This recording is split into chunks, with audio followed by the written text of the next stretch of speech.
Murder by Experts.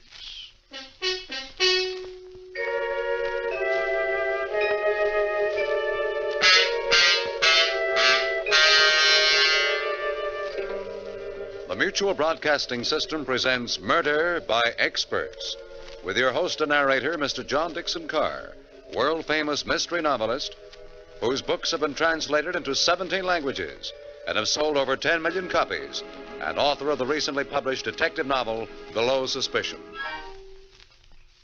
Good evening. This is John Dixon Carr. Each week at this time, Murder by Experts brings you a story of crime and mystery which has been chosen for your approval by one of the world's leading detective writers. Tonight, our guest expert is the noted mystery writer, Miss Helen Riley. From her vast knowledge of the field of mystery, Miss Riley has selected a fast-moving taut drama by Maurice Zimm. And now we present William Zuckert in Return Trip.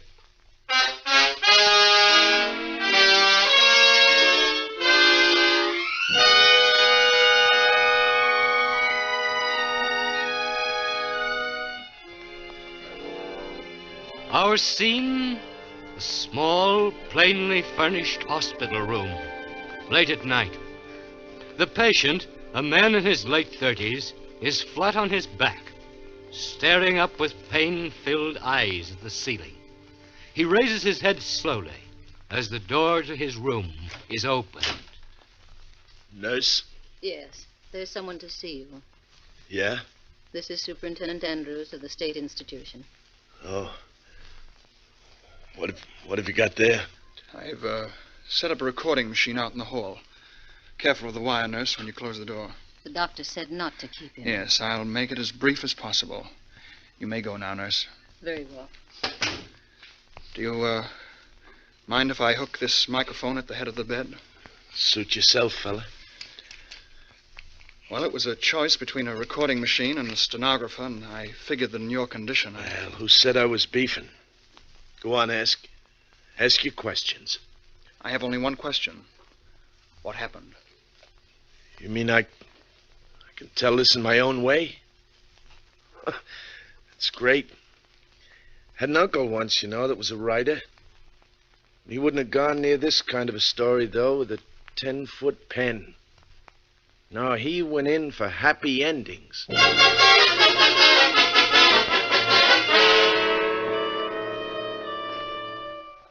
Uncle Mort wouldn't even have liked the beginning of this story. It was kind of dreary-like up there at the asylum that afternoon. There'd been quite a snowfall the week before, and as far as the eye could see, everything was a dirty gray, like a corpse that's been waiting too long for the undertaker. Well, around 4 o'clock, it got so dark the lights had to be turned on in the institution. Then the wind started moaning like a lonely banshee.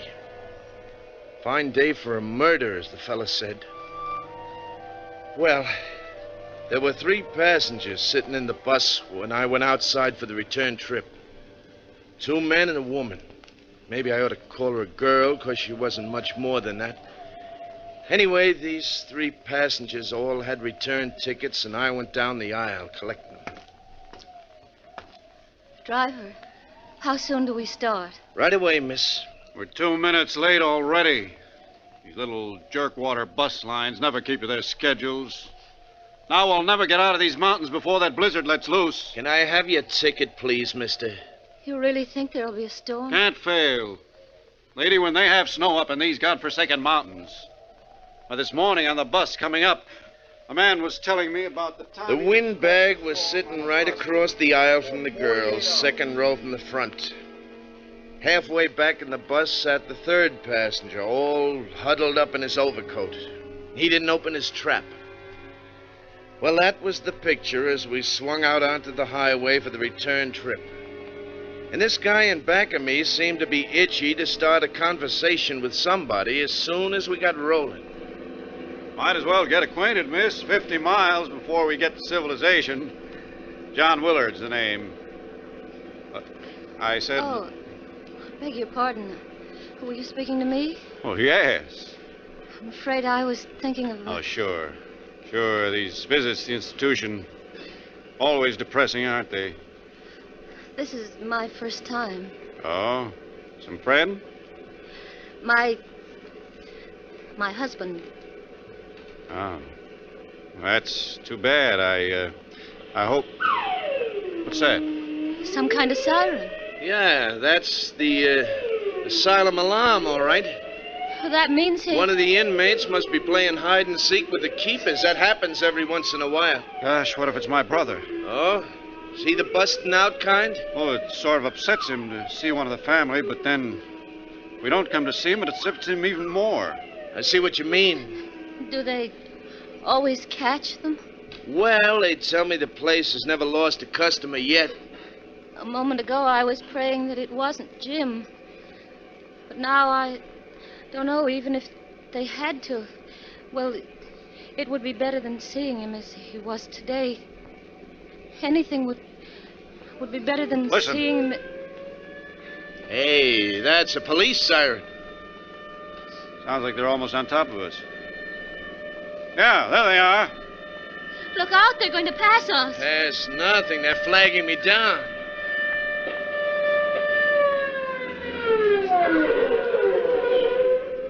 All right, now just keep your seats, everybody. Guards. With rifles.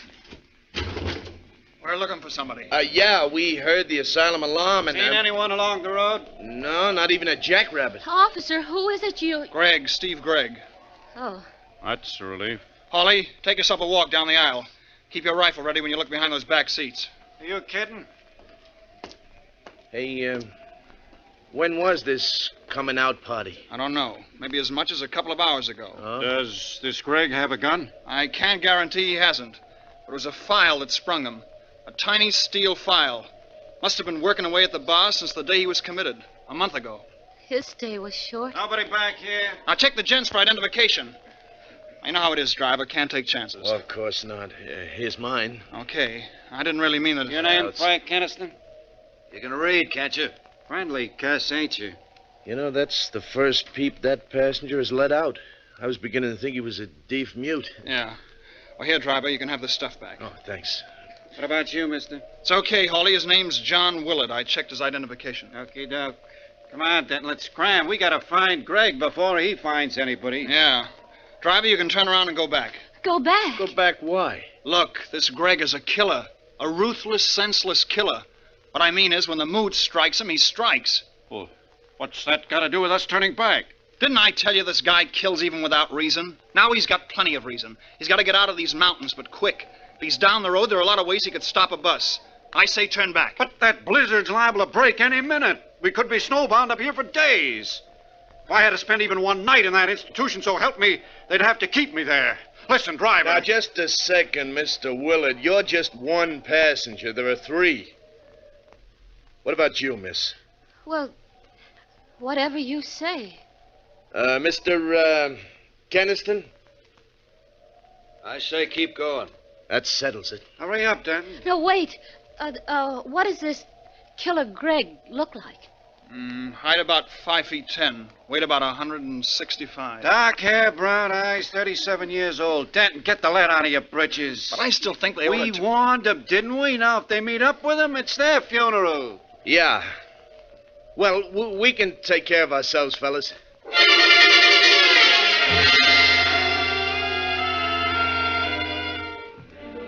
Well, after the guards left, I really set that bus to rolling. Out of the mirror up above the driver's seat, I could see that the girl was plenty scared, but she had nerve, I'll say that for her. Willard, the windbag across the aisle from her, gave up trying to draw her into a conversation. And as for the third passenger, Keniston, sitting halfway toward the back, he kept acting like a clam afraid of losing its oyster. Might as well have had lockjaw, if you get what I mean. Well, we hadn't gone more than another mile or two before the wind started to rise. Kept it up until you'd have thought all the devils in hell were trying to break loose.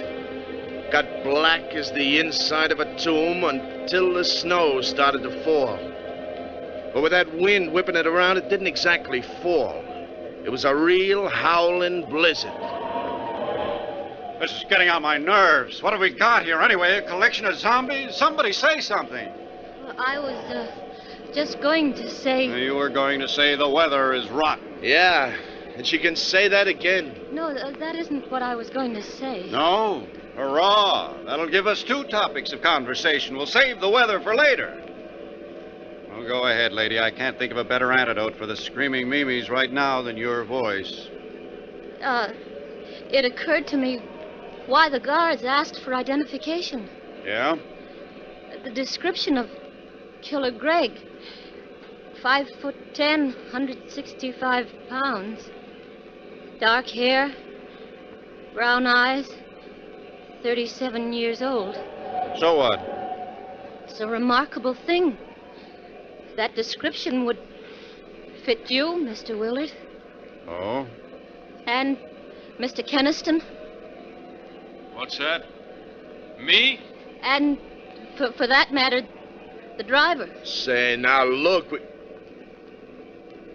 Hey, come to think of it, all 3 of us could fit that description. So could a million other men. Forget it. Forget it. Hey, Keniston, what's eating you anyway? First you sit back there like a mummy, then when you finally do I don't happen to feel like talking. Yeah? Well, personally, the more I think of what she said, the more remarkable it becomes. Yeah, she's got something there. Only remarkable isn't the word. Mr. Willard, what are you thinking? This man, Greg, may be insane, but he's not dumb. Oh, no. Put yourself in his place. He knows he hasn't got a ghost of a chance making his getaway in that hospital clothing, see? So he borrows the wardrobe and identification of some stranger. You follow me? We're way ahead of you, Willard. It wouldn't be difficult for a killer. Say not. But that still isn't the end of his problem, see? He's fighting against time.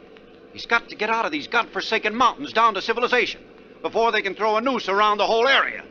And he knows that if he's brought back alive, he'll be wearing a straitjacket until he's as old as Methuselah.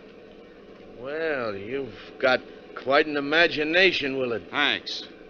Now, the odds that Greg will be able to get himself transportation are mighty slim, except for this bus line. So let's suppose... Yeah, you got a great imagination, all right. You got it all figured out. It's a bit too pad, if you ask me.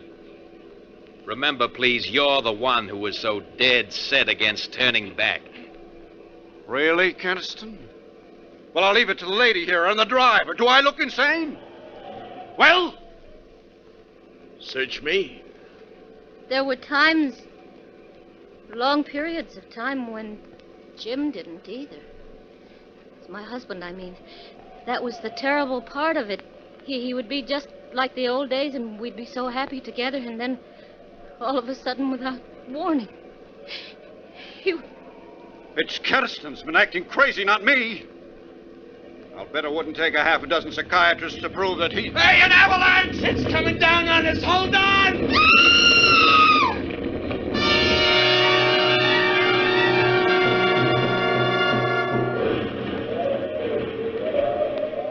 After the avalanche struck, I sat there gripping the steering wheel, sort of stunned. And there wasn't a sound except for the wind. And it was muffled by the snow barrier that packed us in. Even on the far side, the bus was buried up to the middle of the windows. Well, all this was only a matter of seconds, I suppose. And then suddenly the quiet was broken by the most gosh-awful racket. It was as if somebody had up and given the signal for my passengers to go completely crazy. Get me out of here! Now, take it easy, will you? Get me out of here! Look out, Willard's got an axe. The axe! Take it away from me! Let go of it, Willard. Let go of that axe. Well, that did it. He's the one. He's the one. Lucky I saw him grab the fire axe from up on the rack. It's what the district attorney likes to call a lethal weapon. And then some. Step back. He's coming too. Yeah, tie him up. Here, you'll find a rope in the dashboard compartment. Get it for me, huh? Driver, I'll report you for this. You will, huh? I was going to smash a window so we could get out of here. Oh, yeah? Sure. What'd you think? Oh, so that's it. Here's a rope, driver. See here, you can't do that. You can't tie me up, you fools. I'm not Killer Greg. Maybe he isn't. Maybe. But like the guard says, we can't take chances. Now, if you're innocent, mister, you can prove it to the authorities. If we ever live that long. Have you forgotten that we're trapped here by an avalanche in a blizzard that could go on and on and on? Just the same... Stop.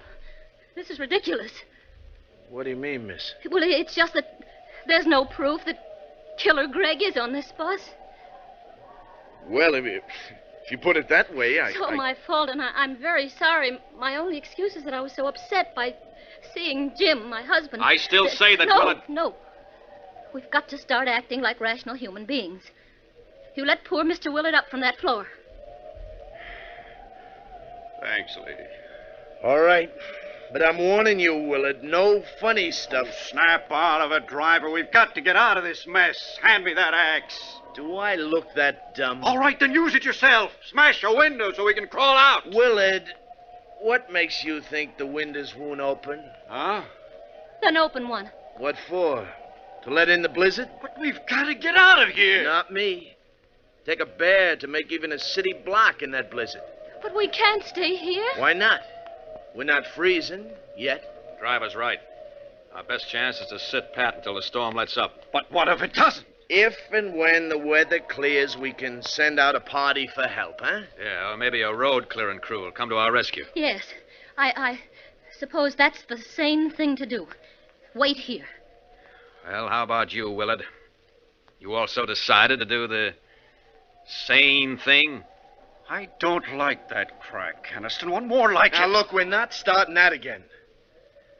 That's going to be a long night. We might just as well make ourselves comfortable and try to get some sleep. Sleep? Cut it out. Miss, you take the back seat. That's the only one that runs the full width of the bus. You can use your lap robe for a quilt, huh? All right, driver. I want to apologize again to everyone for the way I behaved. Casting suspicion. Forget it. Need any help? No, thanks. I don't know what came over me, starting that idiotic talk. Please What? What's the matter? Why are you staring at the floor? Well, say something. Look. A file. Tiny steel file. One that... After the avalanche hit, there was a mad scramble.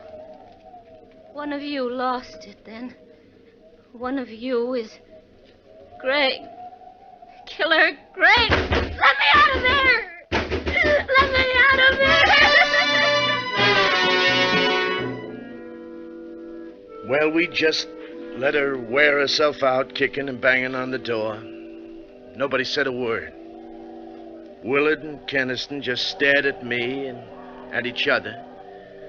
By and by, the girl stopped her fussing to stand and stare at the three of us in rotation. Would have made your flesh crawl. And outside, the blizzard was getting worse, if possible. Finally, I reached into the watch pocket of my pants and brought out the old timepiece. What time is it? Broke the crystal. Still says 4:15. It's 5:30. It's only an hour and a half since we started out. Only an hour and a half. 5:30 in the afternoon. And at the very best, we're stuck until morning. 16 hours.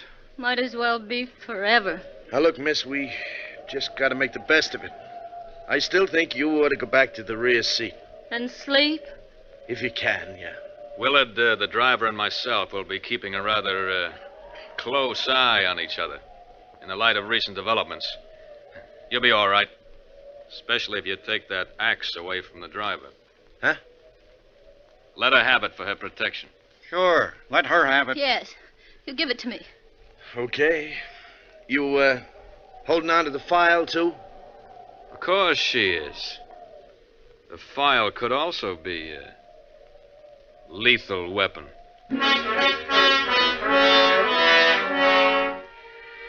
Well, she took the axe and the file back to the rear seat with her, and we all sat down to wait. Have you ever fought against sleep? With the cold numbing you and the wind lulling you? You know, sometimes even the fear of sudden death can't win against those odds. Time and time again, the girl's eyes would close just for a second. And then they stayed closed longer, and her head nodded and her body slumped over against the corner of the seat. I got up and started down the aisle. Where you going? Shh, Keniston, can't you see she's asleep? Where you going? Her lap robe slipped to the floor. I was going to pick it up and cover her so she wouldn't freeze. Any objections? I'll do it. Oh, no, you won't, Keniston. Go ahead, driver. There you see, Keniston, Willard thinks I should do it. It makes it 2-1.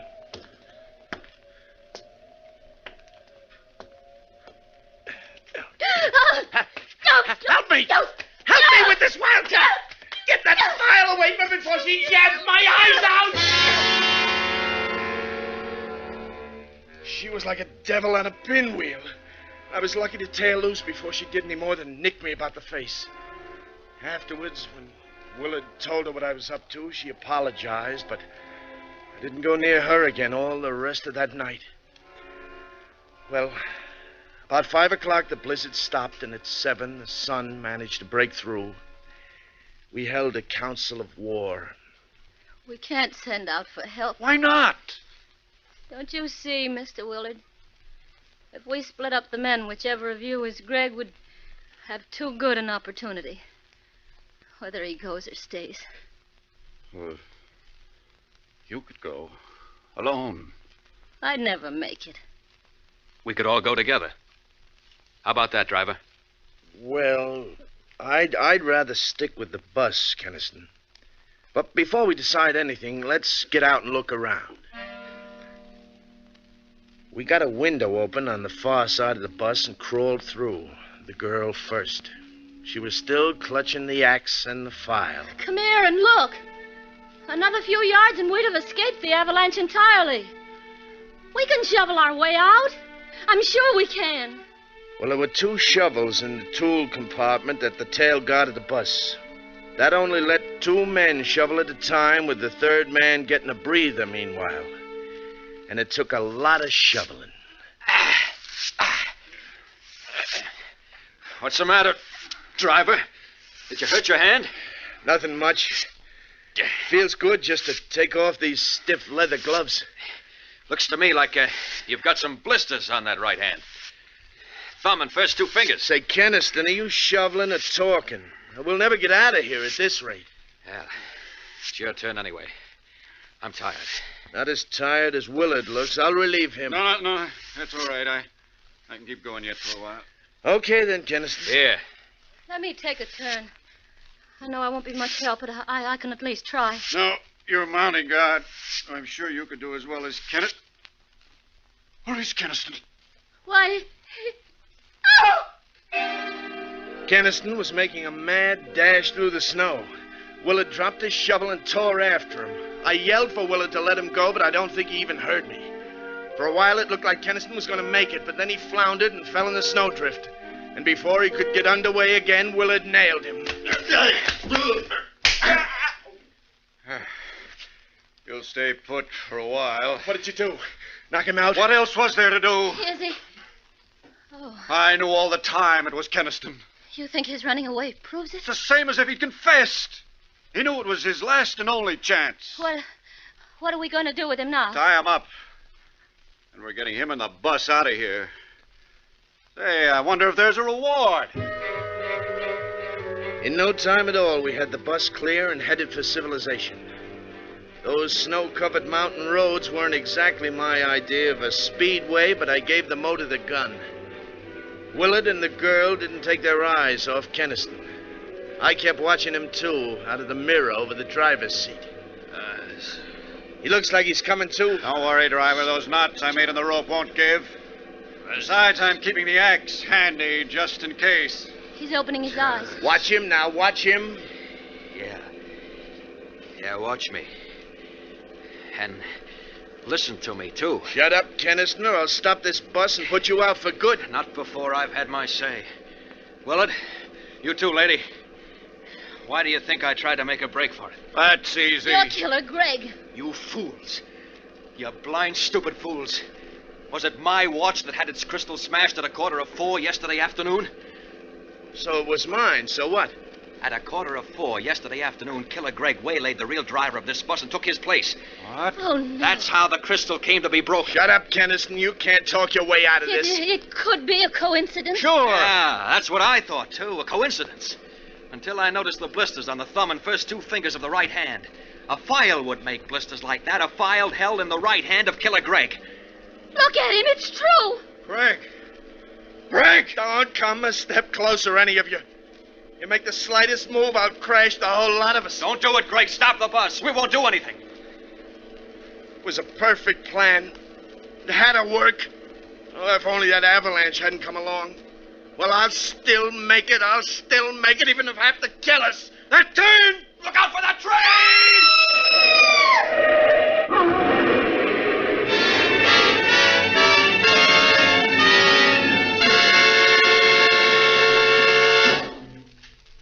You got all I said on your recording machine, huh, Super? You got it all, huh? Yeah, I'm right back where I started from. The asylum.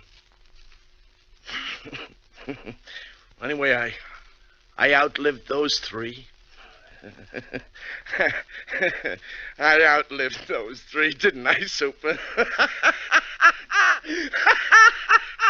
Killer Greg, that's me. Killer Greg.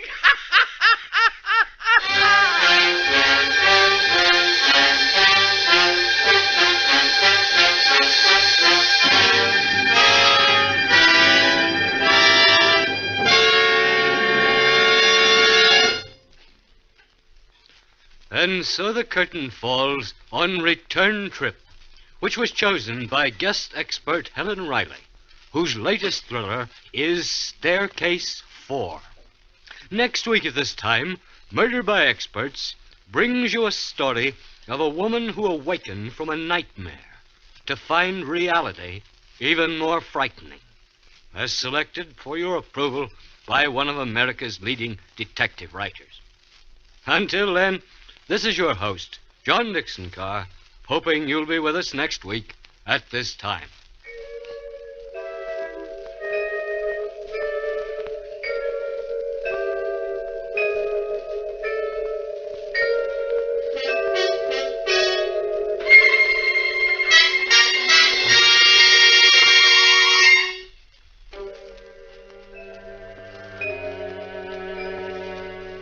Return Trip was written by Maurice Zimm. In our cast were William Zuckert, Ann Shepard, Roger DeKoven, Frank Behrens, and Alan Manson. Music in our program is under the direction of Emerson Buckley, composed by Richard DuPage. Murder by Experts is produced and directed by Robert A. Arthur and David Kogan.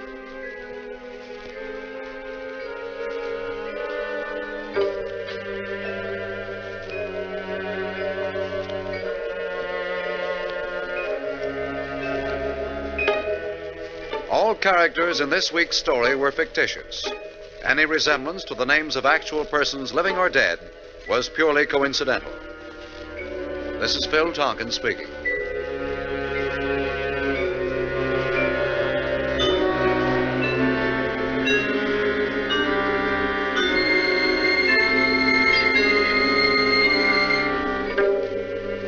This is the world's largest network serving more than 500 stations, the Mutual Broadcasting System.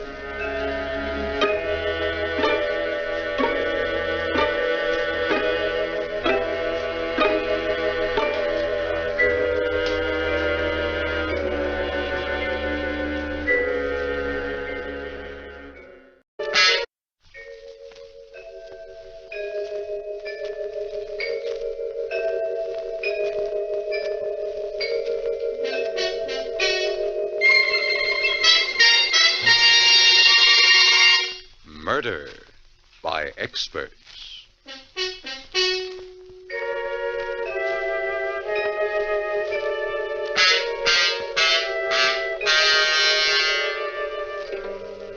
Mutual Broadcasting System presents Murder by Experts, with your host and narrator, Mr. John Dixon Carr, world-famous mystery novelist, whose books have been translated into 17 languages and have sold over 10 million copies, and author of the recently published detective novel, Below Suspicion. Good evening. This is John Dixon Carr. Each week at this time, Murder by Experts brings you a story of crime and mystery which has been chosen for your approval by one of the world's leading detective writers. Tonight, our guest expert is the noted mystery writer, Miss Helen Riley. From her vast knowledge of the field of mystery, Miss Riley has selected a fast-moving, taut drama by Maurice Zimm. And now we present William Zuckert in Return Trip.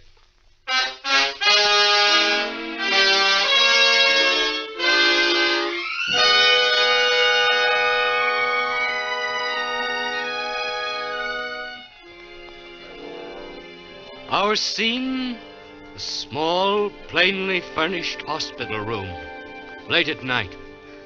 The patient, a man in his late 30s, is flat on his back, staring up with pain-filled eyes at the ceiling. He raises his head slowly as the door to his room is opened. Nurse? Yes, there's someone to see you. Yeah? This is Superintendent Andrews of the State Institution. Oh. What have you got there? I've set up a recording machine out in the hall. Careful with the wire, nurse, when you close the door. The doctor said not to keep him. Yes, I'll make it as brief as possible. You may go now, nurse. Very well. Do you, mind if I hook this microphone at the head of the bed? Suit yourself, fella. Well, it was a choice between a recording machine and a stenographer, and I figured that in your condition, Well, who said I was beefing? Go on, ask. Ask your questions. I have only one question. What happened?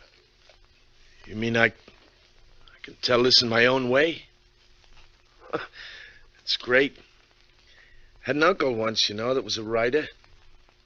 He wouldn't have gone near this kind of a story, though.